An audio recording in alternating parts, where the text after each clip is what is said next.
네, 오늘 함께 예배할 수 있어서 참 감사하고, 참 제가 한 주 동안 너무 기대하는 마음으로 이 시간을 기다려왔습니다. 네, 마태복음 24장 아주 중요하고 유명하고 중요한 그런 내용인데요. 저희가 지금 이렇게 성경을 쭉 한 장 한 장 쭉 이어서 본다는 것이 참 좋습니다. 왜냐하면 어떤 목사님의 개인적인 생각이나 견해가 아니라 그냥 성경을 성경으로 쭉 읽으면서 여러 가지 주제들이 나오는데, 특별히 우리가 최근에는 좀 부담스러운 내용들이 계속 나왔죠. 예수님이 그 바리새인들 또에 대한 얘기들 막 하시면서 우리 안에 있는 율법학자와 바리새파 사람들의 모습을 또 우리가 발견하는 시간이 될 수 있었습니다. 근데 오늘과 다음 주에는 종말에 대한 얘기입니다. 그래서 우리가 종말에 대해서 또 아주 중요한 주제이니까요. 우리가 잘 또 정리하고 또 말씀을 함께 깊이 나누면서 또 하나님의 뜻을 우리 삶에 잘 적용해가는 우리가 은혜가 있으면 좋겠습니다. 오늘 마태복음 24장 말씀 우리 함께 나누겠습니다.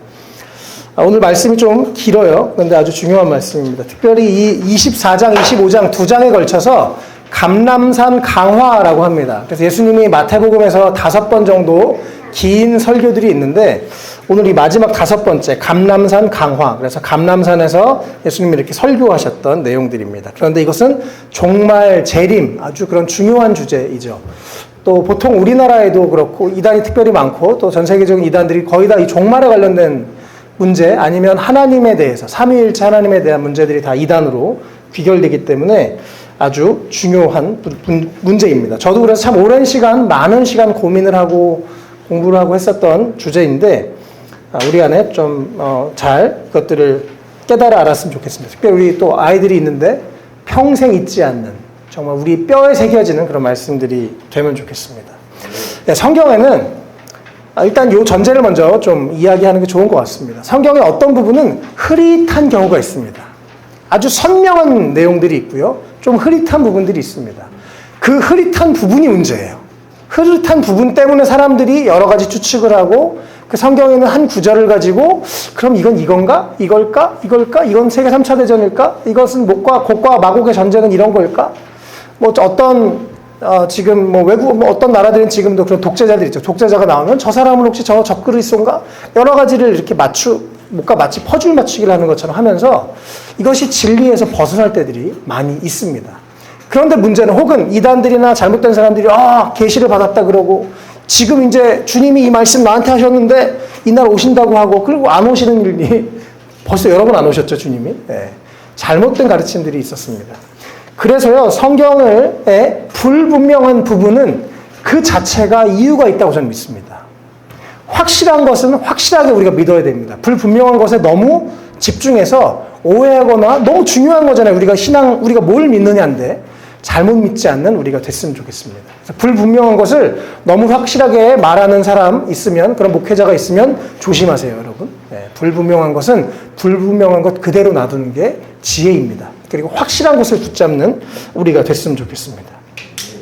또 하나는요, 이 오늘 24장에서 사실 23장 앞부분에 우리 지난주 마지막에 그 얘기가 살짝 나왔는데요. 23장 37절에 예수님이 예루살렘아 예루살렘아 하시면서 예루살렘에 대해서 안타까워 하시면서 말씀하셨습니다. 제가 읽어드릴게요. 예루살렘아 예루살렘아 내게 보낸 예언자들을 죽이고 돌로 치는구나. 암탉이 병아리를 날개 아래 품듯이 내가 몇 번이나 내 자녀들을 모아 품으려 하였더냐. 그러나 너희는 원하지 않았다. 보아라, 너희 집은 버림을 받아서 황폐하게 될 것이다.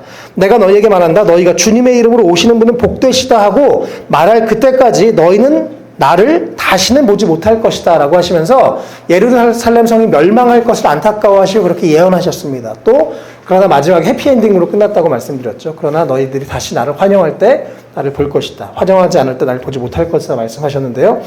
오늘 이 24장은 특별히 계속해서 이 두 가지 관점으로 함께 봐야 됩니다. 첫 번째는 지금처럼 우리가 여기 지금 2023년 오늘 7월 마지막 주 7월 30일 날 여기 사람들이 앉아 있습니다. 그리고 제가 지금 하나님의 말씀을 이렇게 나누고 있죠. 지금 이 자리에 있는 우리에게 하나님이 말씀하시는 것이죠.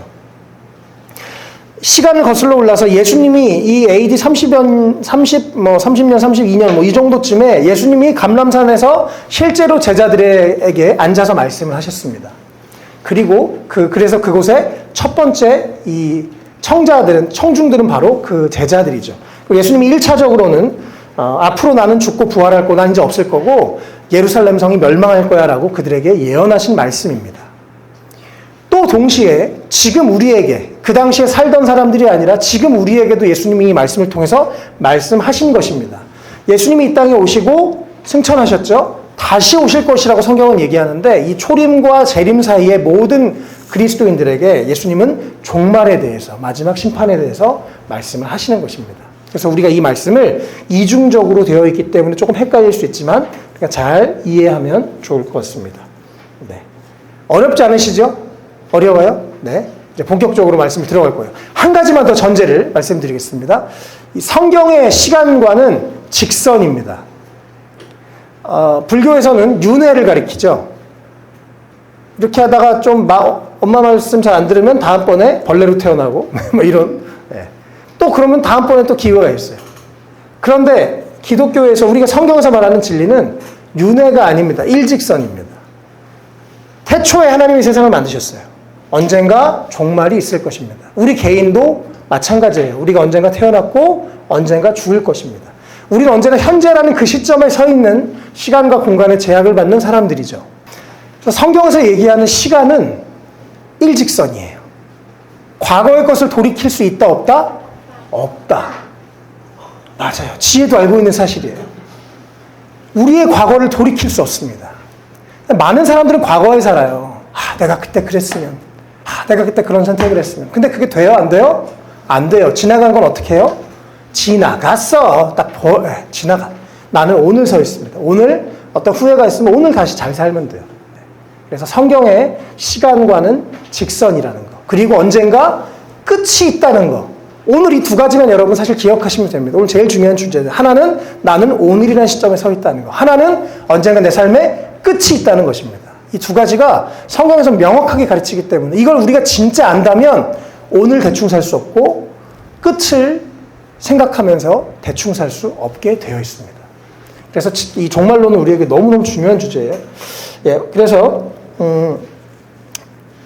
오늘 이 말씀과 다음 주 특별히 예수님이 오늘 이 종말에 대한 말씀 잘 기억하면 좋겠습니다. 오늘 말씀이 긴데요. 같이 먼저 24장 1절 2절 말씀 같이 읽겠습니다. 시작. 예수께서 성전에서 나와서 걸어가시는데 제자들이 다가와서 성전 건물을 그에게 가리켜 보였다.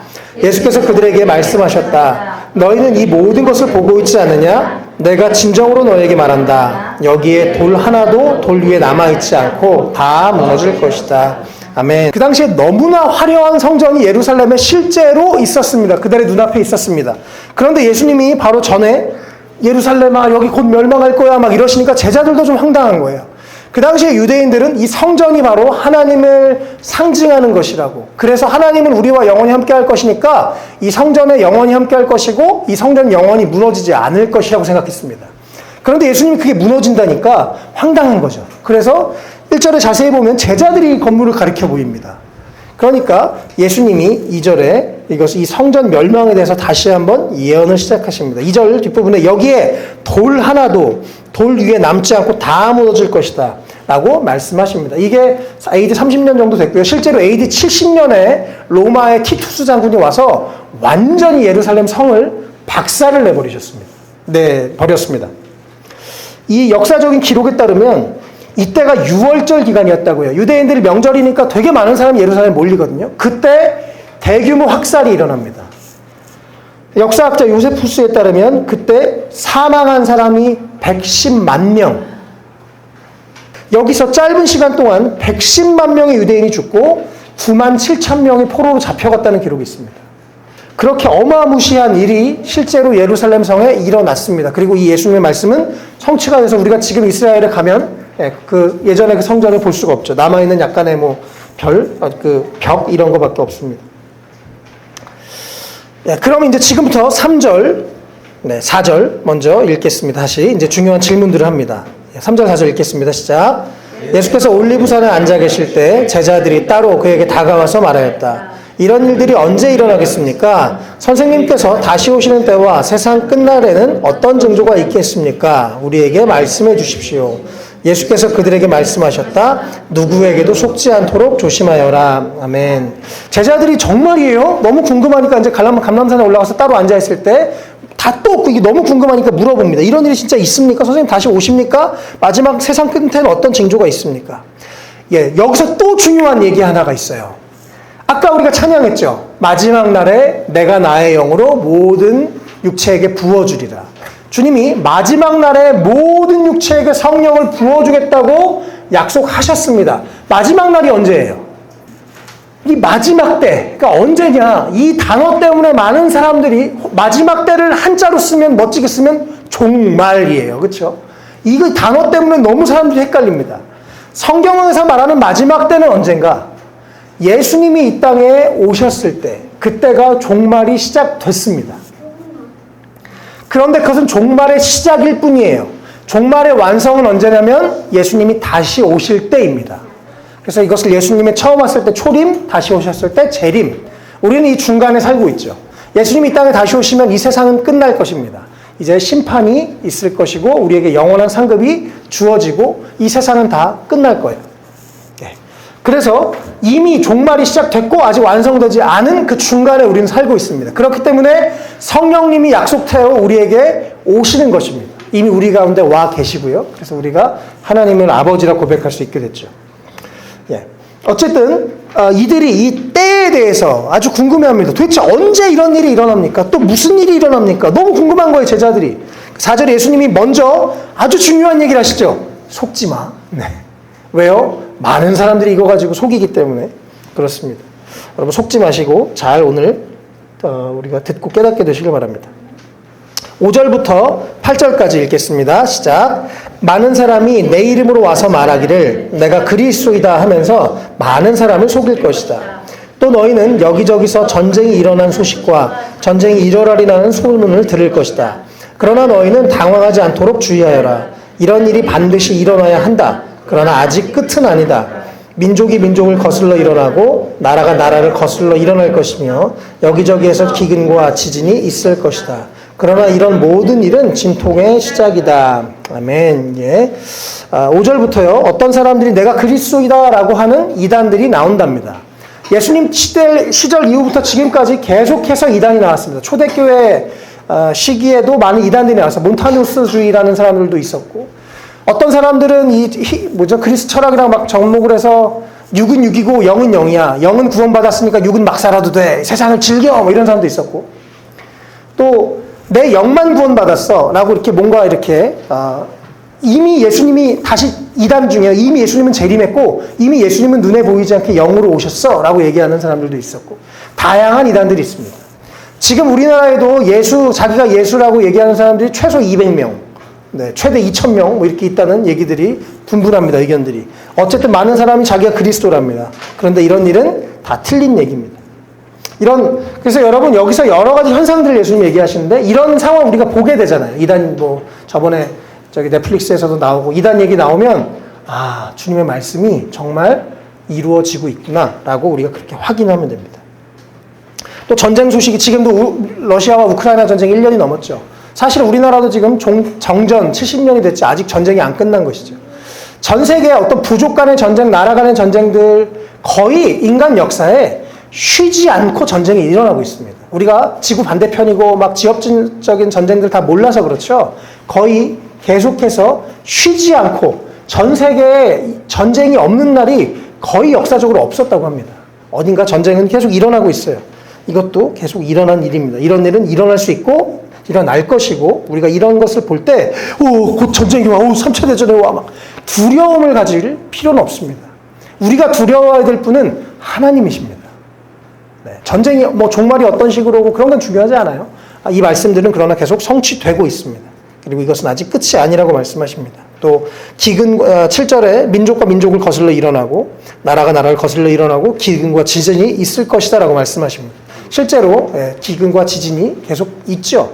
이것은 계속되고 있습니다. 이런 현상들은 아까 말씀드렸던 초림부터 재림까지 계속 있을 것입니다. 그래서 우리가 어떤 전쟁, 어떤 지진, 어떤 사건, 어떤 자연현상 하나를 보고 저 사건이 일어나니까 곧 주님이 오실 거야 라고 여러분 그렇게 사람들은 계속 속이는데요. 그것에 속지 마시길 바랍니다. 주님은 뭐 뒤에도 나오지만 갑자기 오십니다. 그러나 이런 현상들, 사건들, 이 성경에서 예수님 말씀하신 걸 보면서 아, 이런 일이 지금도 일어나고 있지. 그렇다면 주님이 다시 오시는 것도 반드시 일어날 것이지. 그러니까 난 주님이 다시 오실 때 어떤 모습으로 맞이할까? 계속 우리는 그런 결론을 가지면 되는 것입니다. 왜냐하면 아까 제가 처음에 말씀드렸던 확실한 걸 붙잡아야 됩니다. 예수님이 다시 오실 것이라는 확실한 약속을 붙잡으시면 좋겠습니다. 9절부터 14절까지 같이 읽겠습니다. 시작. 그때 사람들이 너희를 환난에 넘겨줄 것이며 너희를 죽일 것이다. 또 너희는 내 이름 때문에 모든 민족에게 미움을 받을 것이다. 또 많은 사람이 걸려서 넘어질 것이요 서로 넘겨주고 미워할 것이다. 또 거짓 예언자들이 많이 일어나서 많은 사람을 홀릴 것이다. 그리고 불법이 성하여 많은 사람의 사랑이 식을 것이다. 그러나 끝까지 견디는 사람은 구원을 얻을 것이다. 이 하늘나라의 복음이 온 세상에 전파되어서 모든 민족에게 증언이 될 것이다. 그제야 끝이 올 것이다. 아멘. 예. 또 이번에는 믿는 사람들이 핍박을 받고 사람들에게 죽임을 당하고 넘겨주고 이런 일들이 일어날 것이다 라고 말씀을 하시죠. 실제로 초대교회에 수많은 사람들이 순교를 당했습니다. 로마 제국에서 한 300년 동안 셀 수 없는 사람들이 정말 잔인한 방법으로 순교를 당했습니다. 또 그 이후에 지금도 사실 북한에서는 여전히 많은 사람들이 믿는다는 이유로 걸리면 순교를 당하고 있습니다. 또 지금도 또 중동 지역에 가면 많은 사람들이 예수를 믿는다는 이유로 순교를 당하고 있습니다. 그래서 이것을 뭐 갑자기 이제 막 교회를 핍박하는 시대가 온다. 성경에 그렇게 나와 있지도 않아요, 사실. 핍박은 계속 될 것입니다. 그러나 나라와 상황과 지역에 따라서 우리가 참 이렇게 대면할 수 있는 상황들은 다르게 될 것입니다. 뭐 세계 단일 정부가 돼서 갑자기 막 다 예수 믿는 사람 죽이고 성경에 안 나오는 얘기입니다. 너무 그것은 과장하는 것이고 우리 삶에 어쨌든 우리 삶에도 핍박이 있을 수 있습니다. 여러분 제대로 신앙생활을 한다면 핍박과 환난은 자연스러운 것입니다. 모든 사람이 우리를 이해할 수는 없어요. 그러나 우리가 핍박과 환난을 당할 때가 있어도 그것을 두려워할 필요가 없습니다. 우리 주님이 다 보고 계시고 알고 계시고요. 그래서 이런 어려움들이 있고 사람들의 불법이 성하고 많은 사람들이 사랑이 식어지는 우리가 지금 또 그런 한국 사회는 정말 냉랭한 시대를 살고 있죠. 참 안타깝고 분이 많은 시대를 살고 있는데 예수님이 하고 싶은 중요한 얘기는 13절, 14절입니다. 이런 상황들 여러 가지 환경들이 있을 것이야. 그런데 13절에 끝까지 견디는 사람은 구원을 얻을 것이다 라고 말씀하십니다. 우리 주님이 다 아세요. 두려워하지 마십시오. 미래에 어떤 문제가 있어도요. 주님이 다 아시고 주님 손에 있습니다. 이 문제보다 크신 분이 주님이시기 때문에 우리가 주님을 진짜 바라보면 두려워하지 않을 수 있습니다. 사랑하는 여러분, 우리 모두 끝까지 견뎌서 주님 앞에 칭찬받는 우리가 됐으면 좋겠습니다. 예, 그리고 14절에 종말론이 보통 600개에서 700개가 있다 그래요. 다양한 종말론의 사람들에게 있는데 가장 건강하고 좋은 종말론은 바로 14절에 근거한 선교적 종말론입니다. 종말이 되기 전에 여기서 예수님이 아주 명확하게 얘기하시죠. 하늘나라의 복음이 온 세상에 전파되어서 모든 민족에게 증언될 것인데 그때야 끝이 올 것이다. 끝 전에 뭐가 일어난다고요? 모든 민족에게 복음이 전파된다고 합니다. 이것도 선교학자들마다 차이들은 있는데요. 뭐 10년 전에 한 3,000개 종족, 지금 뭐 1,000몇백 개 종족 남았다고 하는 분들도 있습니다. 실제로 선교학자들은요. 어쨌든 이 말씀을 근거로 수많은 선교사님들의 자기의 삶을 던져서 복음을 전하고 미전도 종족, 아직 복음을 들어보지 못한 모든 민족에게 복음을 전파하기 위해서 부단히 애쓰고 있습니다. 또 우리가 주님을 진짜 믿는다면 우리가 최선을 다해서 복음을 전하고 또 선교하는 일들을 우리가 해야 되는 것이죠. 진짜 끝이 올 거고 그 다음에 심판이 있을 거고 천국과 지옥이 있을 거라면 가만히 있을 수 없는 것입니다. 사랑하는 내 친구 구원해야 되는 거죠. 우리 부모님, 가족들 살려야 되는 것입니다. 그리고 우리가 그 주님 앞에 섰을 때 칭찬받는 사람이 돼야 되겠죠. 또 이 말씀이 이루어지는 것. 그래서 우리가 또 우리의 삶을 살지만 최선을 다해서 살지만 또 복음을 전하면서 사는 그런 삶을 사셨으면 좋겠습니다. 우리도 교회도 계속해서 우리가 선교하는 교회로 또 그렇게 하나님께 더 앞으로 쓰임 받았으면 좋겠어요. 실제로 그리고 이러한 일들이 이루어지고 있습니다. 그래서 세계 선교가 이루어진다는 소식을 들을 때마다 주님의 오실 날이 가깝구나. 그래서 우리가 더 주님 앞에 칭찬받는 사람으로 내 남은 인생을 잘 살아야지 우리가 그렇게 생각하는 우리가 됐으면 좋겠습니다. 15절부터 22절까지 같이 읽겠습니다. 시작. 그러므로 너희는 예언자 다니엘이 말한 바 황폐하게 하는 가증스러운 물건이 거룩한 곳에 서 있는 것을 보거든 읽는 사람은 깨달아라. 그때 유대에 있는 사람들은 산으로 도망하여라. 지붕 위에 있는 사람은 제 집 안에 있는 물건을 꺼내려고 내려오지 말아라. 밭에 있는 사람은 제 겉옷을 가지러 뒤로 돌아서지 말아라. 그날에는 아이를 낳은 여자들과 젖먹이를 가진 여자들은 불행하다. 너희가 도망하는 일이 겨울에나 안식일에 일어나지 않도록 기도하여라. 그때 큰 환란이 닥칠 것인데 그런 환란은 세상 처음부터 이제까지 없었으며 앞으로도 없을 것이다. 그 환란의 날들을 줄여주지 않으신다면 구원을 얻을 사람이 하나도 없을 것이다. 그러나 선택받은 사람들을 위하여 하나님께서 그 날들을 줄여주실 것이다. 아멘. 다니엘서를 보면 실제로 이 거룩한 곳에 황폐하게 하는 가증스러운 물건이 있다라는 말이 있어요. 예. 이 당시에 유대인들이 생각했었던 하나님의 성전, 그 거룩한 곳에 아주 더러운 게 있었다고 합니다. 이 말씀이 다니엘이 봤던 예언이 실제로 BC 168년에 예수님 오기 전이죠. 안티오쿠스 에피파네스라는 사람을 통해서 1차적으로 성취가 됩니다. 그래서 이 사람이 유대인들을 이렇게 정말 모욕하려고, 이들은 돼지도 안 먹잖아요. 그렇죠? 돼지를 부정한 동물로 생각하는데 예루살렘 성전에 제우스 상을 세우고 거기에 제단에 돼지를 바치고 돼지 피를 뿌리고 이런 정말 아주 모욕을 줍니다. 이 아주 악랄한 사람이요. 그래서 그것을 1차적인 해석으로 볼 수 있습니다. 또 동시에 아까 말씀드렸던 AD 70년에 예루살렘 성이 포위되고 그 다음에 완전히 파괴되었을 때 로마 자국은 티투스가 와서 점령하고 나서 황제의 깃발을 예루살렘 성전의 중심에 팍 꽂습니다. 그리고 성전을 파괴해버리죠. 누가복음 21장 20절에 보면요, 요 같은 맥락의 내용을 예수님이 더 아주 명확하게 얘기하시는데요. 누가복음 21장 20절에 예루살렘이 군대에게 포위당하는 것을 보거든 그 도성의 파멸이 가까운 줄 알아라. 그래서 이 사건, 방금 예수님 여기서 이 거룩한 곳에 가증 물건이 서는 그 사건을 이 티투스 장군이 와서 예루살렘 성을 완전히 멸망한 것으로 보는 것이 가장 합리적으로 보입니다. 네. 그리고 이 아까 1차적으로는 이 예루살렘 성이 막 화폐되고 아까 막 110만 명이 넘게 죽었다 그랬죠. 아주 막 피비린내가 나는 엉망인 상황이 됐고, 또 동시에 이러한 마지막 심판이 이 땅 가운데도 일어날 것이라는 것입니다. 마지막 종말에, 그 끝날에 예수님이 다시 오실 때 그런 심판의 일들이 일어날 것이라는 것을 함께 이중적으로 같이 받아들이는 게 필요합니다. 근데 1차적으로요, 아까 예루살렘에 있는 사람들에게 예수님이 말씀하시죠. 읽는 사람을 깨달아라. 중요한 얘기니까 그렇겠죠. 16절에 유대에 있는 사람은 산으로 도망가라. 지붕에 있는 사람들은 물건을 꺼내려고 그러지 말고 다 도망가라라고 얘기합니다. 예수님이. 그리고 이 사건이 실제로 이 70년에 이 유대인들의 포로로 잡혔을 때 이 당시에 크리스천들은 이 얘기를 기억하고 도망갔어요. 그래서 살았습니다. 그런데 이 말을 듣지 않았던 유대인들은 거기서 다 몰살해서 죽었어요.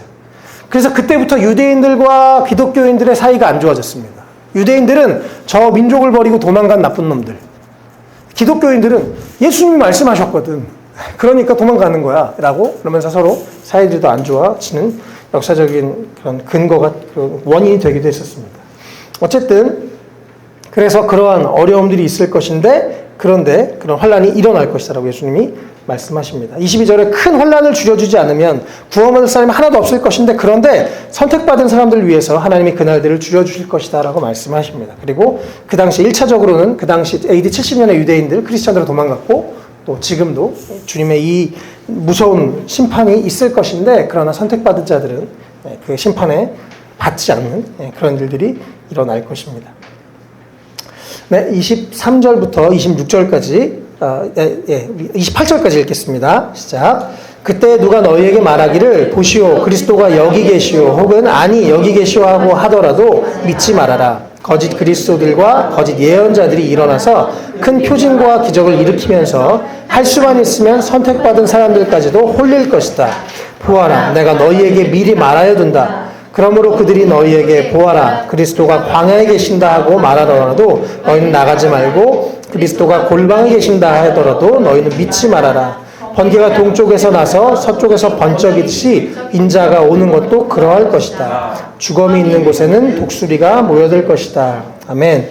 예수님이 또 다시 한번 얘기하시죠. 그래서 예수님이 어디 있다? 믿지 말아라. 사람들은 미혹하는 사람도 있을 텐데 믿지 말아라. 거짓 그리스도들과 거짓 예언자들이 일어나서 기적을 심지어 일으킨 일도 있답니다. 여러분, 가끔 귀신도 기적을 일으켜요. 그리고 귀신들이 우리 예전에 출애굽기에도 바로왕 옆에 있는 술사들도 기적을 일으킵니다. 기적은 지금도 무당들도 일으킬 수 있어요. 기적이 중요한 게 아닙니다. 그것을 통해서 사람들을 미혹해 가려고 하는 것 뿐입니다. 그래서 선택받은 사람들까지 홀리려고 한다고 하죠. 또 예수님이 그리스도가 어디 광야에 있다, 어디 있다, 예수님이 사실 이단들이 그러거든요. 여러분 사실 몰라서 한 얘기인데 이미 예수님이 와 계세요. 저기 계세요. 이러면서 이 얘기 그대로 실제로 지금도 그런 말들 합니다. 믿지 말랍니다. 예수님이 직접 얘기하셨습니다. 예수님 어떻게 오신다고 27절에 번개가 오듯이 갑자기 빡! 한 번에 오십니다. 네. 예수님 천천히 안 오세요. 한 번에 오십니다. 그리고 그때가 언젠지 몰라요. 네. 알고 있으면 우리가 어떻게 할까요? 전날까지 막 흥청망청 놀다가 주님 내일 오시니까 오늘 이제 한 밤 10시쯤 준비하자 우리. 그래가지고 깨끗하게 씻고 준비하고 주님 오셨어요. 저 잘 지냈어요. 이러는 거잖아요. 그렇죠? 주님은 언제 오실지 모르게 하십니다. 그리고 한 번에 갑자기 오시는 걸로 말씀하십니다. 28절에 주검이 있는 곳에 독수리가 모여든다. 그 당시에 근동 지역에 전쟁이 나고 시체들이 있을 때 대머리 독수리들이 그렇게 와서 이 시체들을 쪼아 먹었다고 합니다. 네. 한편으로는 1차적으로 예루살렘에 수많은 사람들이 죽고 독수리들이 와서 예루살렘의 시체들을 먹을 것을 얘기하기도 하고 또 동시에 마지막 때 독수리처럼 예수님이 강하고 빠르게 오셔서 심판하실 것이라는 것을 이렇게 의미하고 있습니다. 네.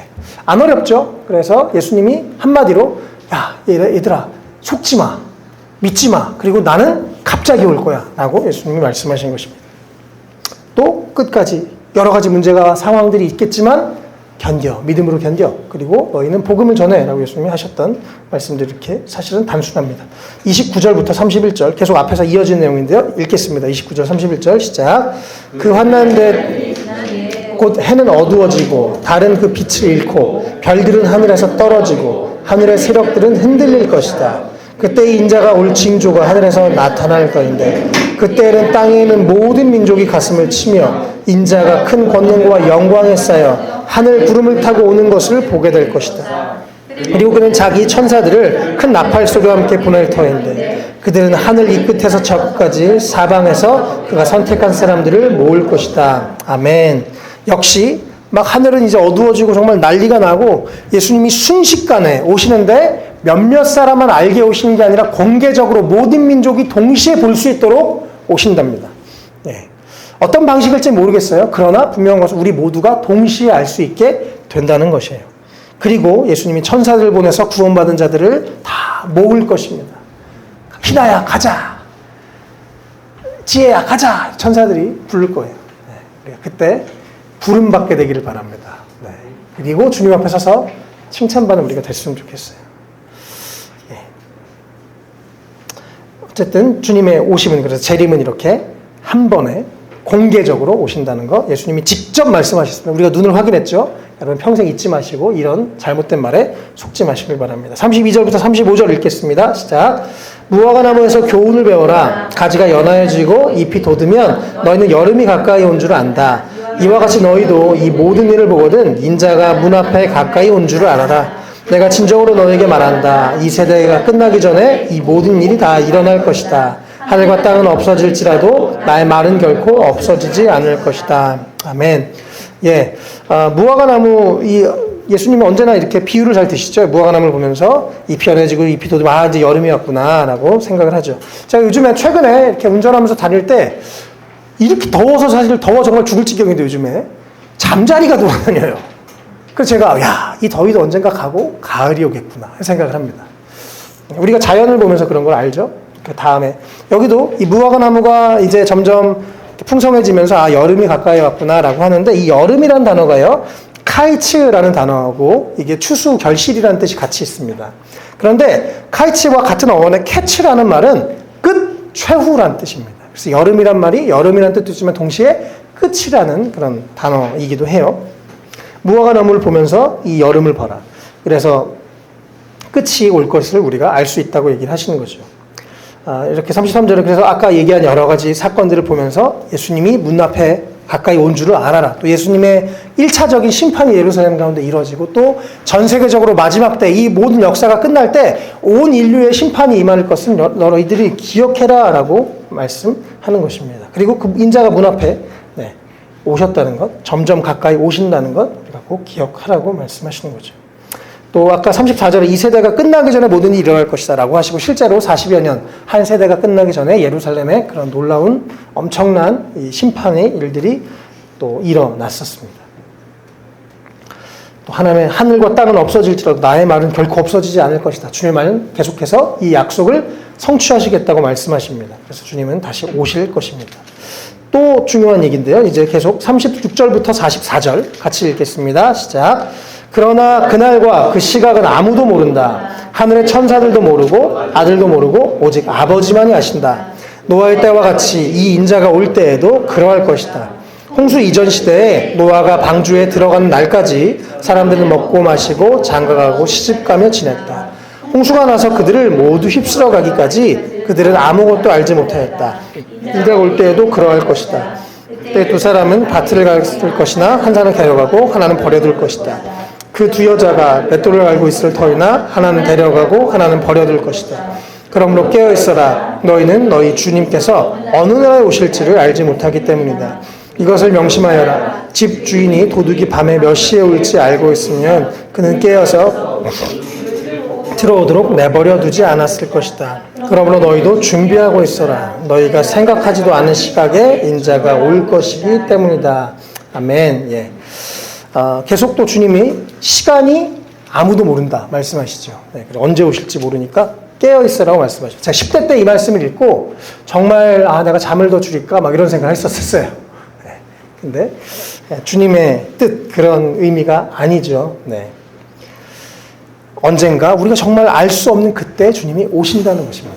그러니까 우리는 늘 그것을 언젠가 그날이 올지 모르기 때문에 늘 준비하고 있어야 되는 것이죠. 여러분 그래서 이 말씀을 정말 깊이 생각해 보면 오늘 하루 열심히 살게 됩니다. 열심히 살아야 돼요. 언제 끝일지 모르기 때문에. 전 저희 아버지가 갑자기 하룻밤 사이에 돌아가시는 것을 보면서 정말 후회 없이 잘할 걸 이런 생각을 더 했었습니다. 우리가 또 너무 종말에 대해서 막 고민할 필요 없어요. 이 세상의 종말이 어떻게 오냐 어떤 식으로 오냐 중요한 게 아니고 내가 먼저 종말을 맞이할 수 있습니다. 네, 내가 먼저 죽을 수 있어요. 네, 세상이 끝나기 전에 우리가 죽을 확률이 훨씬 높습니다.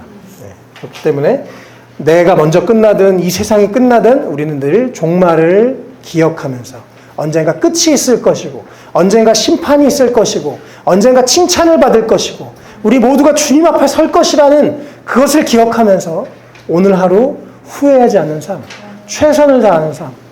내가 나중에 커서 엄마 아빠한테 잘해야지 말도 안 되는 소리네. 지금부터 잘하세요. 네.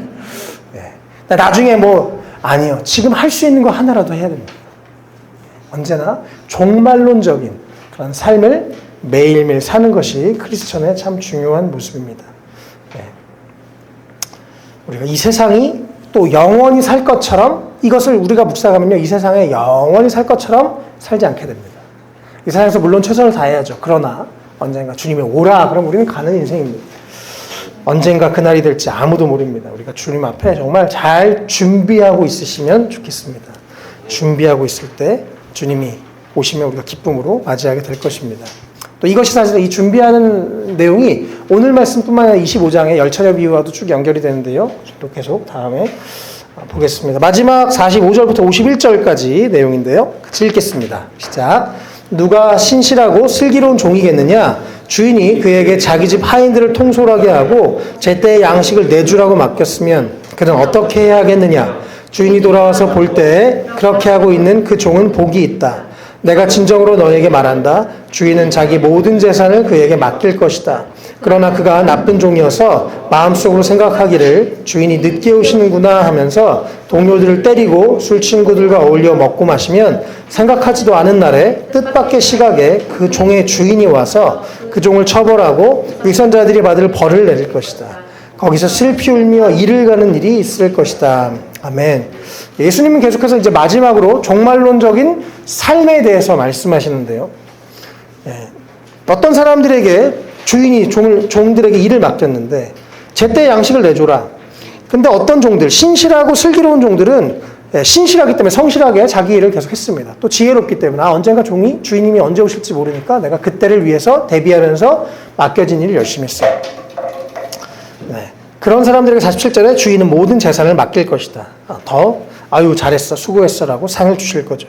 그러나 나쁜 종은 에이 주인이 늦게 오네 언제 올 줄 모르네 그러면서 막 동료를 때리고 같이 흥청망청 하다가 갑자기 왔을 때 주인이 갑자기 오셨을 때 처벌을 받고 그 위선의 모습들이 드러나면서 벌을 내릴 것이다. 그러면서 슬피 울고 이를 가는 일이 있을 것이다 라고 예수님이 말씀을 하십니다.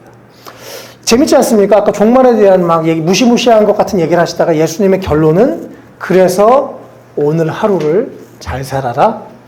맡겨진 자리에서 충성을 다해라. 언제 주님이 오실지, 내 인생이 언제 끝날지, 내가 이 자리가 언제 끝날지 아무도 모르니 내가 오늘 하루 부르신 그 자리에서 종말인 것처럼, 오늘이 마지막인 것처럼 살아라 라고 예수님 말씀하시는 것입니다.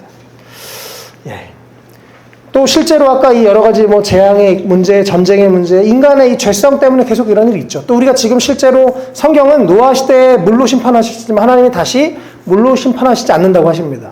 그리고 계시록에서 이미지들은 불로 심판하시는 이미지로 나오고 있습니다. 실제로 지금 오늘도 엄청 덥죠. 계속 지금 지구가 더워지고 있어요. 환경 여러 가지 문제들도 생기죠. 대부분 인간의 사실은 죄의 결과죠. 이것을 다시 돌이키는 거 쉽지 않을 것 같습니다. 어쨌든 우리가 이 세상에서 나에게 맡겨진 그 하루를 최선을 다해서 사는 것 하나님이 원하시는 일이고 또 우리가 당연히 삶에서 환경 오염을 줄이고 이런 것들도 우리가 할 수 있는 실천들을 하는 것 참 중요합니다. 어쨌든 우리가 그리스도인으로서 이렇게 이 종들처럼 하나님 앞에 언젠가 하나님이 모든 것을 계산하고 심판하실 거라는 것을 생각하면서 오늘 하루 최선을 다하는 것. 또 우리가 복음을 전하고 선교하는 삶을 사는 것, 또 우리가 이 세상에서 영원히 살 것처럼 사는 게 아니라 저 천국을 바라보면서 또 이 땅에서 그렇게 종말론적인 삶을 사는 것, 이것이 우리 삶의 중요한 삶의 모습인 줄 믿습니다. 제가 이번 주에 이 말씀을 이제 전해야지 한 주 동안 묵상하고 있는데 주중에 대리운전을 또 갔어요. 근데 어쩌다가 하여튼 이 많은 스토리로 인해서 어디 이상한 시골에 갔습니다. 정말 거의 차가 몇 대 없는. 딱 거기 이제 도착해서 찍어보니까 하루에 버스가 3번 오는 곳이에요. 근데 이제 제가 인터넷으로 찾아보니까, 감사하게 거기서 이렇게 여기까지 갈 수가 있는, 제가 이렇게 검색을 해보니까 제가 또 아무 때나 가면 고생하면 안 되잖아요. 막 너무 더운데. 그래서 검색해보니까, 다행히 하루에 버스가 3번인데 한 30-40분 있으면 와요, 버스가. 그래가지고 이제 그걸 잡아서 타고 이제 짧은 시간 돈을 쫙 벌고 감사하다 이러고 이제 그 버스 정거장 앞에 섰습니다. 근데 이제 정말 너무 더운데, 공기 자체가 너무 더운데, 이걸 한 30-40분, 40-50분 기다려야 되는 거예요. 그래서 이제 시골이고, 이게 인터넷인데, 이거 틀리면 어떻게 제 집에 못 가잖아요. 그 다음 이렇게 오후 3시에 마지막 버스가 있는데, 그래가지고, 제가 이제 그 슈퍼에 똑똑 들어갔어요. 그래서, 저기요, 제가 어제 멀리서 왔는데, 서울에서 왔는데, 이거 지금, 버스 이거 오늘 타야 되는데, 이 버스 저기 있어요? 그랬더니 정확하게 4시 반에 옵니다. 이러시는 거예요. 근데 이제 거기에 슈퍼였어요. 이제 시골이니까 이렇게 슈퍼인데 약간 무슨 정거장 같은 터미널까지는 아니고 그냥 동네 슈퍼죠. 그래서 이제 이 여자분이 아주 친절하게 더운데 들어와서 앉으세요. 그래서 안 사 먹어도 됩니다. 그러시더라고요. 그래서 제가 미안하니까 이제 1,000원짜리 하나 사 먹고 앉았습니다. 그래서 이제 어쨌든 제가 갑자기 어찌하자 보니 이 할머니와 제가 이 슈퍼에 앉아서 한 40분, 50분을 시간을 보내야 되는 상황이 됐어요. 그래서 이제, 이건 주님의 뜻이다. 전도해야지. 이러고 이제 앉아서 내가 언제 이 할머니를 내가 또 만나겠나. 그래서 앉아서 이제 대화를 드런드런 시작을 했습니다. 한 5분 정도 지나면서 알게 된 게, 이분이 이제 권사님이셨어요. 예수님을 믿는 분이에요. 그래서 제가 이제 좀 긴장을 풀었죠. 전도 안 해도 되겠네. 그냥 이렇게 교제하고 이따 가야지. 그러면서 그냥 이런저런 얘기하고 앉아있는데, 에어컨이 일단 시원해서 정말 살겠더라고요. 너무 감사하다. 이런 마음이 있는데, 어떤 분이 들어오셨어요. 근데 이제 이 동네 아줌마하고 안 믿는 분이고, 서로 막 이제 얘기를 하시는 거예요. 저는 옆에서 그냥 이렇게 듣고 있었는데, 이 권사님의 얘기가 제가 너무 감동이 됐습니다. 그래서 오늘 설교할 때 이 얘기 하라고 주님이 이분을 만나게 하셨구나 싶었습니다. 권사님이 그러신 거예요. 제가요, 어저께 시계가 떨어졌어요. 여기 이만한 시계가, 그 막 자국이 있더라고요, 먼지가. 이만한 시계가 뚝 떨어졌는데 자기 옆에 빡 떨어져서 죽을 뻔 했다는 거예요. 이게 조금만 했거나 아니면 뭐 이게, 이 유리가 아주 산산조각이 났는데 자기에게 하나도 안 켰대요. 근데 이 시계가 뚝 떨어지는 순간 자신이 딱 그걸 경험하면서 슬기로운 처녀가 생각나셨답니다. 매일 새벽 기도하신 아주 신실하신 권사님이셨어요. 아, 내 인생도 내가 언제 죽을지 모르는데.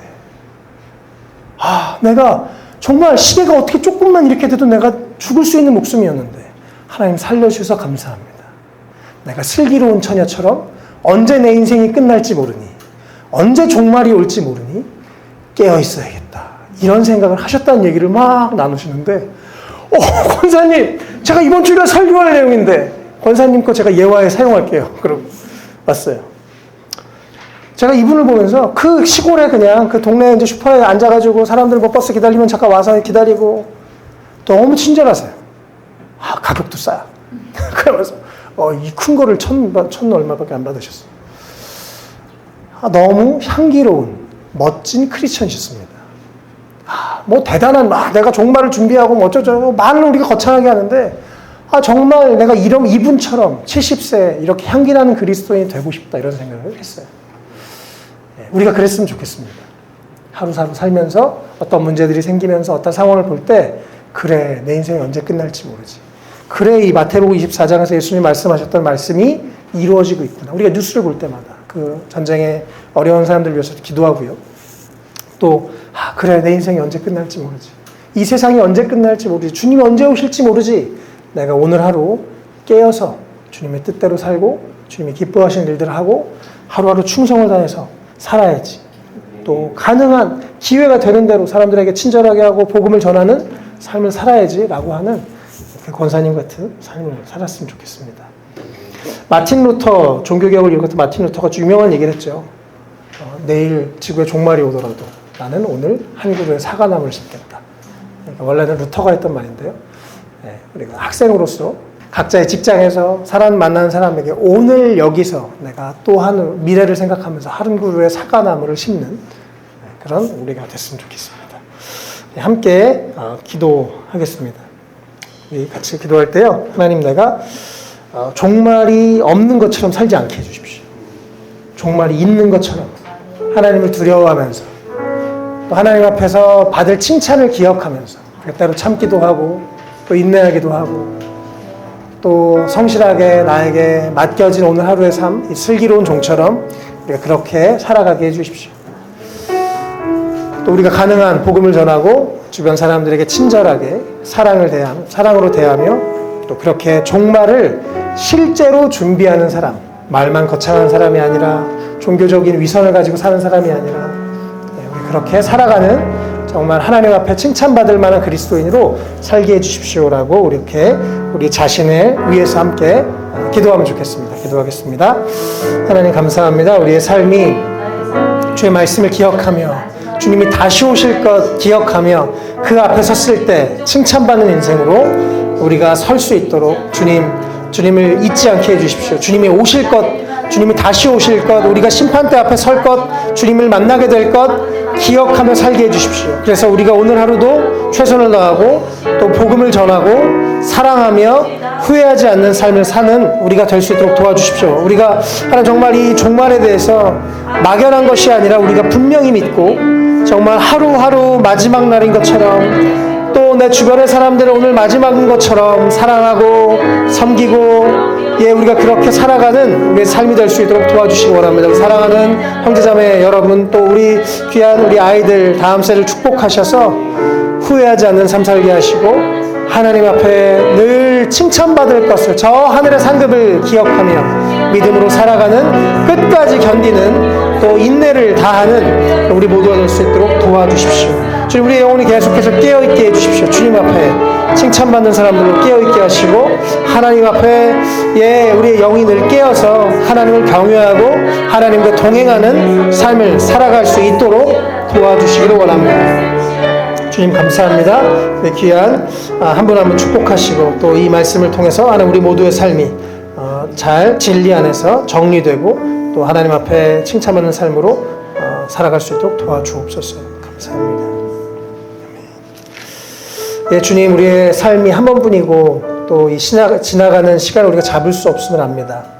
주님, 또 우리가 언젠가 우리 인생의 끝이 있고 이 세상의 끝이 있고 주님이 오셔서 칭찬하시고 심판하실 그날이 있는 것을 우리가 평생 잊지 않게 해주십시오. 그리고 하루하루 최선을 다해서 살며 하나님께 칭찬받는 삶을 살게 하시고 후회하지 않는 삶을 살 수 있도록 우리 모두를 붙들어 주시고 또 기회가 되는 대로 복음을 전하게 하시고 생명을 살리게 하시고 하나님 나라의 확장을 위해서 또 우리가 애쓰는 우리의 삶이 될 수 있도록 축복해 주십시오. 지금 또 우리 교회가 하나님 정말 우리를 모으셨고 부르셨고 세우셨는데 주님의 뜻을 이루는 교회 되게 하시고 또 우리를 통해서 정말 열방에 많은 사람들, 많은 민족에게 복음이 전파되는데 귀하게 쓰임받도록 우리를 사용하시고 인도해 주시옵소서. 감사드립니다. 예수님의 이름으로 기도했습니다.